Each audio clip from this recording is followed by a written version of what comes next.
রাত তখন ৯টা। জয়া তিয়ার খোঁজ নিতে বাড়িতে আসে। ভীষণ চিন্তা হচ্ছিল আমার, তাই কাজ সেরে তাড়াতাড়ি চলে এলাম তোর কাছে। তোর বোন কিভাবে মারা গেছিল? জয়া কি বলবে বুঝতে পারছিল না, কিছু বলতে গিয়েই আমতা আমতা করছিল। ও দুর্ঘটনায় পড়ে যায়নি, ও সাহায্য চাইছিল।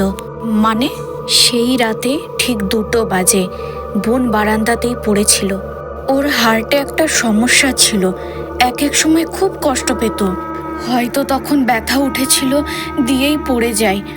আর দরজা ধাক্কায় হালকা শুনতে পেয়েছিলাম, কিন্তু অতটা গুরুত্ব দিইনি, কারণ আমি হেডফোন লাগিয়ে গান শুনছিলাম। আমি বুঝতেই পারিনি।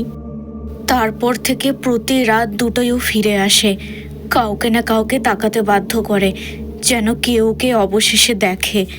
তাহলে তুই আমাকে এখানে থাকতে বললি কেন? তোকে তো আমি বলেছিলাম ওইসবে গুরুত্ব দিবি না। কেন, কোনো সমস্যা হয়েছে? ঠিক তখনই একটা কান্নার শব্দ ভেসে আসে। জয়া ঘরের বাইরে তাকায়, আর তখনই ঘটল একটা অদ্ভুত ঘটনা। জয়া নিজের চোখকে বিশ্বাস করতে পারছে না। এটা কি ওর বোন? দিদি, আমার ভীষণ কষ্ট হচ্ছে, দরজাটা খোল।